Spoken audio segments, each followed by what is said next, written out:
پانچویں شرط یہ ہے کہ سب سے جامع شرط، وہ کہتے ہیں نا سارے پانیاں دا ایک کوئی حل، سمجھے نا، 100 گز رسا تے سرے تے گنڈ، یعنی ساری باتوں کی جو جامع بات ہے نا وہ کیا ہے؟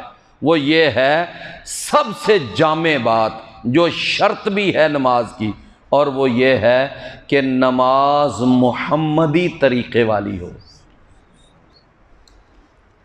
لو یہ ہے 100 گز رسا تے سرے تے گنڈ، نماز کون سے طریقے والی ہو؟ او بھائیو، اللہ تعالیٰ نے ہمارے لیے نبی رسول بنا کر کس کو بھیجا ہے؟ محمد کریم صلی اللہ علیہ وسلم۔ یا ایھا المدثر قم فانذر وربک فکبر۔ اللہ نے نبوت اور رسالت کا تاج محمد صلی اللہ علیہ وسلم کے سر پہ رکھا، اور ہمارے لیے ماڈل اور ہمارے لیے سیمپل اللہ نے کس کو بنایا؟ محمد الرسول اللہ صلی اللہ علیہ وسلم کو۔ لقد کان لکم فی رسول اللہ اسوۃ حسنہ لمن کان یرجو اللہ والیوم الآخر۔ اور قرآن میں اللہ نے آل عمران میں فرمایا قل ان کنتم تحبون اللہ فاتبعونی یحببکم اللہ۔ اور پھر قرآن میں اللہ نے سورہ الاحزاب میں فرمایا وَمَا كَانَ لِمُؤْمِنٍ وَلَا مُؤْمِنَةٍ إِذَا قَضَى اللَّهُ وَرَسُولُهُ أَمْرًا أَن يَكُونَ لَهُمُ الْخِيَرَةُ۔ اور قرآن میں پھر اللہ تعالیٰ نے سورہ الحشر میں فرمایا مَا آتَاكُمُ الرَّسُولُ فَخُذُوهُ وَمَا نَهَاكُمْ عَنْهُ فَانْتَهُوا۔ اور سورہ النور کے آخر میں فرمایا فَلْيَحْذَرِ الَّذِينَ يُخَالِفُونَ عَنْ أَمْرِهِ أَن تُصِيبَهُمْ فِتْنَةٌ أَوْ يُصِيبَهُمْ عَذَابٌ أَلِيمٌ۔ اور پھر نبی صلی اللہ علیہ وسلم کی حدیثیں بھی ہیں من عمل عملا لیس علیہ امرنا فہو رد۔ اور پھر میں نے ایک حدیث ہر درس کے شروع میں پڑھی ہے کہ صلو کما رأیتمونی اصلی، نماز ویسے پڑھو جیسے مجھے پڑھتے ہوئے دیکھ۔ کیوں میرے بھائیو بات سمجھ آ رہی ہے نا؟ تو اب ہمیں نماز محمدی پڑھنی چاہیے یا نماز حنفی پڑھنی چاہیے؟ ایمانداری سے بتائیں، نماز محمدی پڑھنی چاہیے یا نماز وہ حنبلی پڑھنی چاہیے؟ محمدی۔ ہمیں نماز فقہ محمدیہ کے تحت پڑھنی چاہیے یا نماز فقہ جعفریہ کے تحت پڑھنی چاہیے؟ صلو کما رأیتمونی اصلی۔ نبی صلی اللہ علیہ وسلم کی نماز کہاں ملے گی ہمیں؟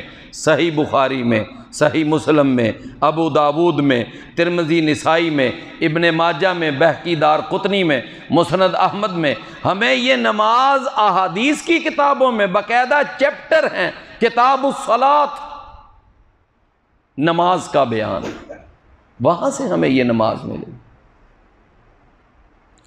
تو بھائیو پانچویں شرط کیا ہے؟ پانچویں شرط نماز محمدی ہو، ٹھیک ہے؟ یہ سب سے زیادہ ضروری شرط ہے۔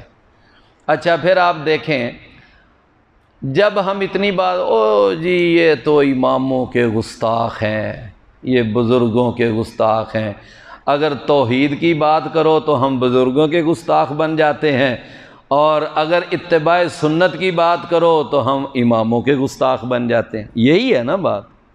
نہ میرے بھائیوں، نہ ہم بزرگوں کے گستاخ ہیں نہ اماموں کے گستاخ ہیں۔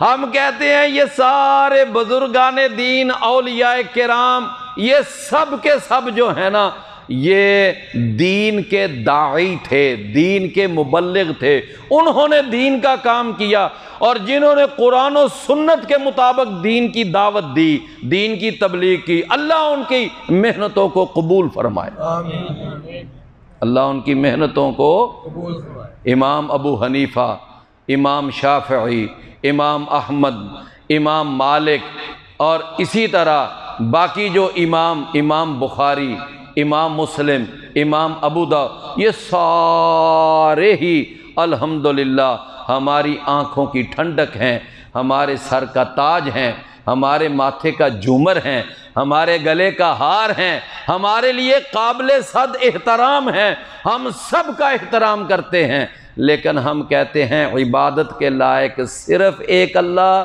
اور اطاعت کے لائق، اتباع کے لائق صرف اور صرف محمد الرسول اللہ۔ عبادت صرف ایک اللہ کی اور عبادت کے لیے طریقہ صرف محمد الرسول اللہ۔ اور بھئی کلمے میں بھی تو یہی بات ہے نا، لا الہ الا اللہ محمد الرسول اللہ، کوئی ہے تیسرا؟ کوئی تیسرا ہے اس میں شامل؟ نہ، صرف دو، عبادت اللہ کی، عبادت کے لیے طریقہ محمد الرسول، تیسری کوئی شخصیت نہیں۔ نماز میں بھی دو، اذان میں بھی دو، خطبے میں بھی دو، بس قبر میں جائیں گے تو وہاں ایک اللہ کون ہے، رب کون ہے، رسول کون، بس کوئی پوچھا جانا ہے تیرا امام کون ہے، تیرا پیر کون ہے؟ نہ۔ تو میرے پیارے بھائیوں، سب سے بڑی شرط جو ہے وہ کیا ہے کہ نماز محمدی ہو، ٹھیک ہے جی۔